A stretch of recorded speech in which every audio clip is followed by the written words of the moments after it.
नमस्कार मित्रों, जय श्री महाकाल। स्वागत है आपका आपके अपने YouTube चैनल पर। तो आज हम बात करने वाले हैं पितृदोष से संबंधित। पितृदोष के बारे में बहुत सारे भ्रांतियां हैं हमारे भारतीय समाज में, और बहुत सारे पाखंडी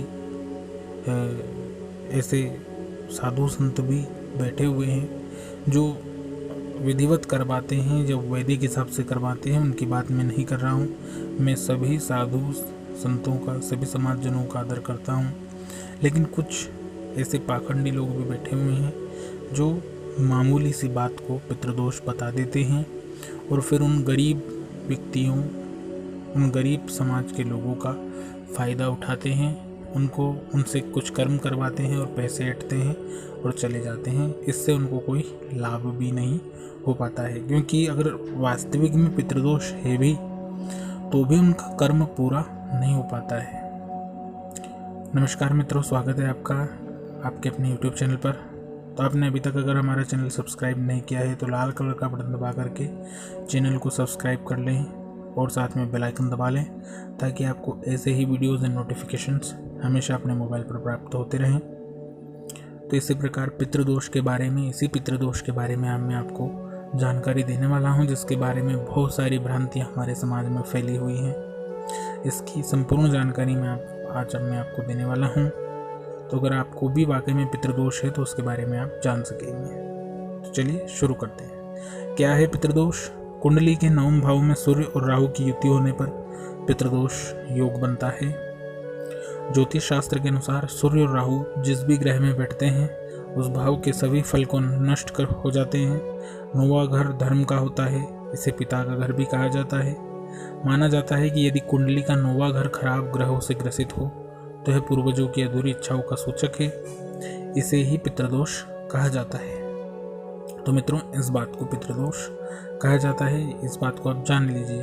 अगर आपकी कुंडली में आपका 9वां घर अगर खराब ग्रहों से ग्रसित है, और खराब ग्रह कौन कौन से होते हैं ये भी मैं आपको बताता हूँ। खराब ग्रह जो होते हैं वो राहु होता है ना, केतु होता है, और एक प्रकार से आप जो है शुक्र भी उसी श्रेणी में आता है। इस प्रकार 2-3 ग्रह और हैं, उनको ज़्यादा आप खराब कह सकते हैं। लेकिन इसमें जो विशेष बताया गया है मैं उनके बारे में नहीं बताऊंगा।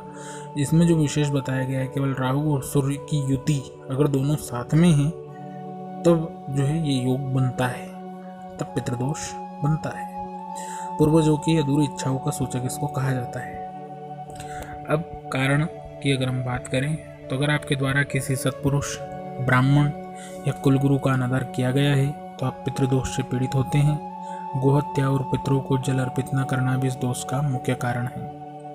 देखो मित्रों, हमारे समाज में ये बात सबसे आम हो गई है आजकल। किसी सत्पुरुष या ब्राह्मण का अनादर करना, कुलगुरु का अनादर करना, ये बात आम हो गई है। हम जब भी किसी साधु संत या किसी महात्मा से मिलने जाते हैं, हमें पता होता है कि उनके आसपास भी ब्राह्मण हैं, उनके आसपास भी सत्पुरुष हैं, जो भी उनके आसपास जो भी वातावरण है वो सारा ब्राह्मणमय है, सारा सत्पुरुषमय है। इस प्रकार होता है, लेकिन फिर भी हम एक ही गुरु का सम्मान करते हैं। आप जाते हो तो जो मुख्य गुरु जी होते हैं उनको ही आप दान दक्षिणा करते हो। बाकी आसपास जो ब्राह्मण होते हैं वो खड़े रहते हैं, वो देखते रहते हैं, उनको कुछ नहीं। ऐसा कतई भी नहीं होना चाहिए। मैं तो ये भी अनादर ही समझता हूँ। आप क्या समझते हैं वो मुझे आप कमेंट में ज़रूर बताइएगा। लेकिन आदर सम्मान सभी का करना चाहिए, चाहे किसी भी प्रकार का सम्मान करें आप। ऐसा ज़रूरी नहीं है कि आप दान दक्षिणा देकर ही सम्मान कर सकते हैं, लेकिन सम्मान करने का बहुत तरीके होते हैं, वो मैं बताना नहीं चाहता हूँ आपको, लेकिन वो आप खुद ही समझ जाइए। तो इसलिए हमें कभी भी सत्पुरुष, ब्राह्मण या कुलगुरु का अपमान नहीं करना चाहिए, और गोहत्या और पितरों को जल अर्पित न करना भी इस दोष का मुख्य कारण है। गोहत्या भी बहुत सारे लोगों के हाथ से हो जाती है। आजकल के ज़माने में तो आम बात हो गई है, क्योंकि बहुत सारे लोग जो खेत में जो फसल खड़ी होती है उसको संभालने के चक्कर में गौ माता की हत्या कर देते हैं, और फिर उनको आजकल समाज में बाहर भी नहीं बिठाया जाता है, क्योंकि आजकल सभी के हाथ में सत्ता आ गई है, सभी के हाथ में पावर इतना हो गया है कि वो खुद को ही शहंशाह, राजा समझते हैं। लेकिन ये सही नहीं है। और चौथी बात है पितरों को जल अर्पित न करना। जो हमारे पितृजन होते हैं उनको तर्पण हमेशा करना चाहिए। श्राद्ध में तर्पण हमेशा करना चाहिए। श्राद्ध पक्ष में भी हमेशा जो है उनकी सेवा हमको करनी चाहिए। अगर ज़्यादा कुछ न बन सके तो उनको जल ही अर्पित करना चाहिए। इसका करने से भी इस दोष का शमन होता है, लेकिन हम ये भी नहीं कर पाते हैं तो इस दोष का मुख्य कारण ये बन जाता है। आइए अब बात करते हैं प्रभावित जातक के बारे में। पितृदोष एक ऐसा दोष है जिसमें जातक की बुद्धि नष्ट हो जाती है। उसका जीवन केवल समस्याओं के इर्द गिर्द ही घूमता रहता है। ये जातक बड़े बुजुर्गों का अपमान करते हैं और दूसरों की भावनाओं की अवहेलना करने से नहीं चूकते हैं।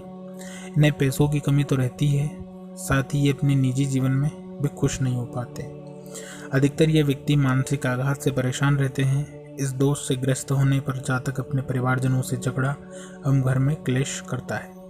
अभी प्रभावित जातकों की निशानी है, इस बात से आप समझ जाइए। अगर आपके घर में भी ऐसा हो रहा है, अगर आप भी बड़े बुजुर्गों का सम्मान नहीं करते हैं, दूसरों की भावनाओं की अवहेलना करते हैं, और अगर आपके घर में पैसों की कमी रहती है, निजी जीवन में भी खुश नहीं हैं आप, और अगर मानसिक रूप से भी आपको कोई व्यक्ति परेशान करते रहते हैं, तो आप ये समझिए कि आपको इस दोष से ग्रस्त होने की पूरी संभावना है।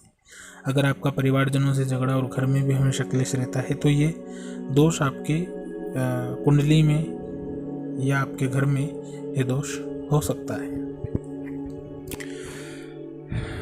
आइए बात करते हैं प्रभाव के बारे में। जिस घर अथवा जातक पर पितृदोष होता है उस स्थान पर पुरुष सदस्यों की संख्या में कमी आने लगती है। परिवार में लड़ाई झगड़ा और क्लेश का माहौल रहता है। इस दोष से पीड़ित जातकों को संतान की ओर से हानि होती है। विवाह में देरी, संतान प्राप्ति में बाधा, पैसों में बरकत न होने जैसी समस्याएं झेलनी पड़ती है।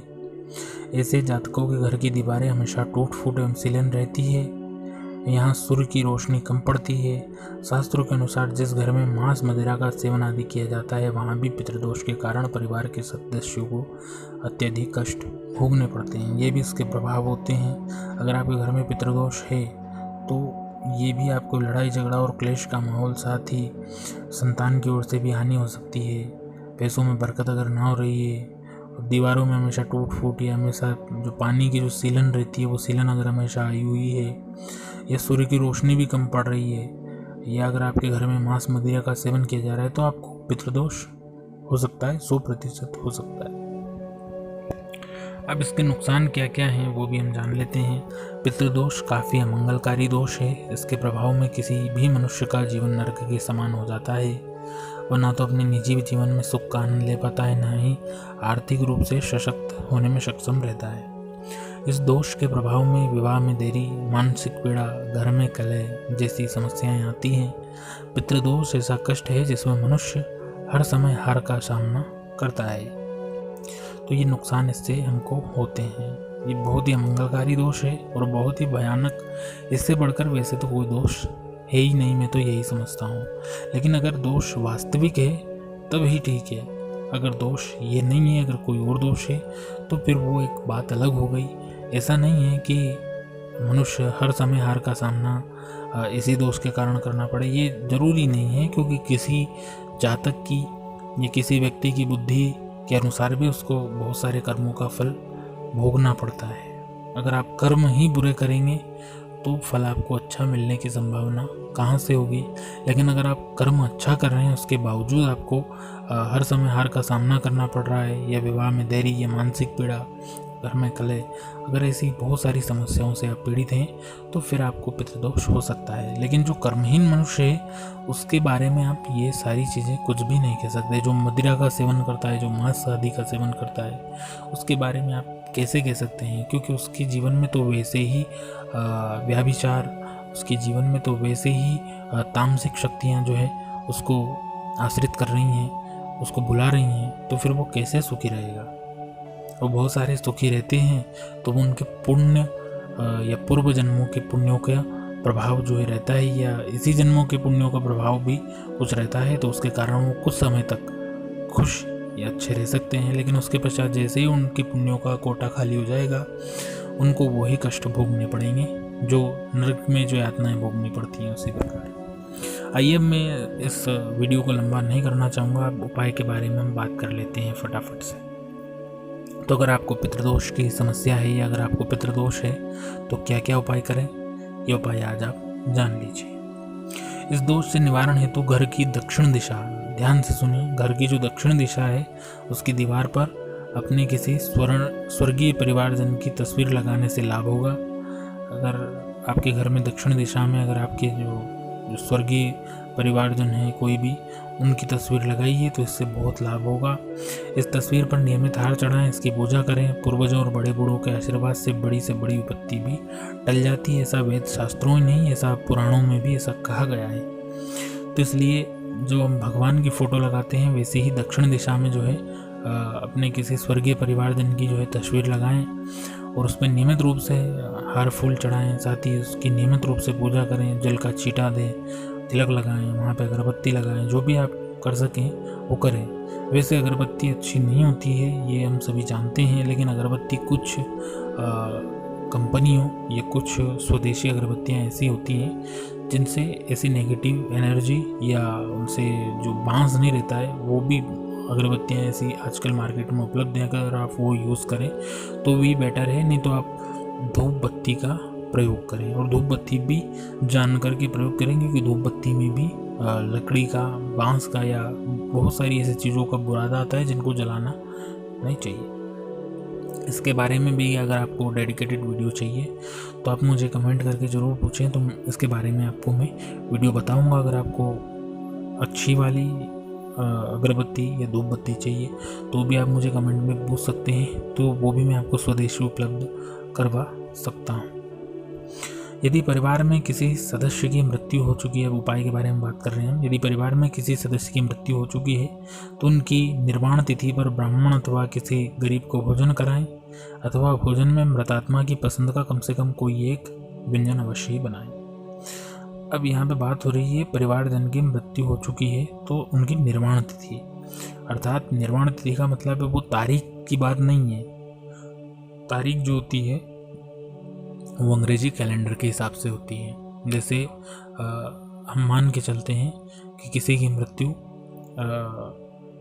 1 जनवरी को हुई है, तो 1 जनवरी को हुई है तो अगली निर्वाण तिथि उनकी 1 जनवरी को ही आएगी, ये जरूरी नहीं है। क्योंकि अगर 1 जनवरी को नवमी तिथि है तो वो जो नवमी तिथि अगर वो 4 तारीख को आ रही है या दिसंबर के महीने में आ रही है तो उसी को निर्वाण तिथि कहेंगे, ना कि 1 जनवरी को निर्वाण तिथि कहेंगे। तो तिथि जो है, तिथि और तारीख बहुत ज़्यादा अंतर है। तिथि दिनांक से संबंधित है और तारीख जो है वो ईस्वी सन से संबंधित है। तो इसलिए आप निर्वाण तिथि का ध्यान रखें, तारीख का ध्यान ना रखें, और उसी तिथि पर ब्राह्मण या किसी गरीब को भोजन कराएं और भोजन में मृतात्मा की पसंद का कम से कम वही एक व्यंजन अवश्य बनाएं। तो इस बात को आप समझ गए होंगे, आशा करता हूँ। आइए बात करते हैं अगले उपाय के बारे में। माना जाता है कि इस दिन गरीबों एवं जरूरतमंदों को वस्त्र एवं अन्न का दान करने से भी पितृदोष शांत हो जाता है। इसके अलावा नियमित 21 सोमवार तक प्रातः नंगे पैर शिव मंदिर जाएं और आँख के 21 फूल, आँख समझ गए होंगे आप, आँख जिसका मैंने अभी कम्युनिटी में भी मैंने पोस्ट डाला था, आँख जिसको मदार कहते हैं, मदार, कौवा, आंकड़ा भी जिसको बोलते हैं, उसी आंकड़े के, और अगर सफ़ेद आंकड़े के अगर फूल मिल जाए तो क्या बात है। लेकिन विशेषतः सफ़ेद आंकड़ा सभी जगह मौजूद नहीं होता है, वो तो बहुत ही ज़्यादा दिव्य होता है सफ़ेद आँख, वो मिल जाए तो वो बहुत ही अच्छी बात है, उसका फल भी बहुत ज़्यादा है। लेकिन अगर जो सादा आंकड़ा जिस मदार होता है जिसमें रंग बिरंगे पुष्प आते हैं, अगर वो ही है तो उसके ही आप 21 फूल ले लें और कच्ची लस्सी और बिल्वपत्र से भगवान शिव की पूजा अवश्य करें, भगवान शिव की पूजा करें, इससे भी आपको बहुत लाभ होगा। नियमित रूप से अपने इष्ट देव की पूजा करने से भी ये दोष समाप्त हो जाता है। घर में दिया जलाएं। अब नियमित रूप से इष्ट देव की अगर आप पूजा करेंगे तो घर में दिया जरूर जलेगा, और घर में दिया जलेगा तो ये दोष बिल्कुल समाप्त होगा। इस बात का जरूर ध्यान रखें। और वैसे भी घर में दिया हमेशा जलता रहना चाहिए। हम सनातन और वैदिक हमारी परंपरा, जो हमारे ऋषि मुनि वो ये कहते हैं, क्योंकि जो संध्या जब सूर्यास्त हो जाता है उसके बाद में बहुत सारे बैक्टीरिया, नेगेटिव एनर्जी एक्टिव हो जाती है, तो उसको समाप्त करने के लिए घर में हमेशा दिया जलना चाहिए, जिससे कि घर में सकारात्मक और पॉजिटिव एनर्जी का संचार हो। आइए बात करते हैं अगले उपाय के बारे में। विष्णु भगवान के मंत्र का जाप करें। श्रीमद् भागवत गीता का पाठ करने से भी पितरों को शांति मिलती है और दोष में कमी आती है। विष्णु भगवान के मंत्र का आप जाप कर सकते हैं। विष्णु भगवान के मंदिर में आप जा सकते हैं। साथ ही विष्णु सहस्त्रनाम उपलब्ध है, और विष्णु सहस्त्रनाम के अलावा आप भगवान नारायण का भी, नारायण कवच होता है और गजेंद्र मोक्ष होता है, उसका भी आप पाठ कर सकते हैं। अगर वो भी आपको जानना है या वो आपके पास उपलब्ध नहीं है तो आप कमेंट में करें, तो मैं आपको वो उपलब्ध करवा दूंगा, उसकी PDF लिंक उपलब्ध करवा दूंगा, उसका वीडियो भी मैं आपको बना करके आपको दे दूंगा। तो आप वही सुनते रहिए रोज, तो उससे भी आपके पितृदोष में कमी जरूर आएगी। अगला है श्रीमद् भागवत गीता का पाठ करने से। तो श्रीमद् भागवत गीता जो है वो बहुत ही परम पवित्र ग्रंथ है, और मुझे लगता है कि संसार का सबसे पवित्रतम ग्रंथ जो है गीता को ही आज तक माना गया है। और इसका पाठ करने से ही सभी दोष हमेशा शांत हो जाते हैं। तो ज़्यादा नहीं हो तो आप 1 अध्याय का पाठ रोज अवश्य करें, तो इससे आपको पितरों को जरूर शांति मिलेगी और दोष में ज़रूर कमी आएगी। आशा करता हूँ कि मेरे द्वारा दी गई जानकारी से आप बिल्कुल संतुष्ट होंगे और आपको संपूर्ण जानकारी मिल गई होगी। तो आप ऐसे कुछ ढोंगी और कुछ पाखंडियों के चक्कर में ना आए। ये जो मैंने उपाय बताए हैं, इन उपायों को करें, और साथ ही आप जो है अपने पितरों को तृप्त करें। पितृदोष में आप शांति की कल्पना और पितृदोष को आप शांत करें। धन्यवाद मित्रों। अगर ये वीडियो आपको पसंद आया है तो इस वीडियो को अभी लाइक कर दें। साथ ही में नीचे लाल कलर का सब्सक्राइब बटन है, उसको अभी आप दबा दें, सब्सक्राइब कर ले। साथ में बेल आइकन भी दबा दें ताकि आपको ऐसे ही वीडियोस के नोटिफिकेशंस हमेशा प्राप्त होते रहें। साथ ही अगर ये वीडियो पसंद आया है, अगर आपको अच्छा लगा है, तो इसको अपने दोस्तों, अपने मित्रों, परिवारजनों, इष्टजनों, रिश्तेदारों के साथ में शेयर करना बिल्कुल भी ना भूलें। जिस भी माध्यम से आप शेयर करें, फेसबुक, व्हाट्सएप, जो भी आप सोशल मीडिया माध्यम यूज़ करते हैं, उसके माध्यम से अधिक शेयर करें, ताकि वो भी पितृदोष के बारे में अधिक से अधिक जानकारी उनको भी मिल सके। और साथ ही अगर उनको भी अगर ये दोष है तो वो उनको भी समय पूर्वक उनको ये जानकारी मिल जाए, तो वो उपाय करके और ये संपूर्ण जानकारी का लाभ ले सके। अगर कोई कमेंट हो, कुछ पूछना है, तो आप कमेंट में ज़रूर मुझसे पूछ सकते हैं, मैं ज़रूर उत्तर देने का प्रयास करूँगा। धन्यवाद मित्रों। जय हिंद, जय भारत।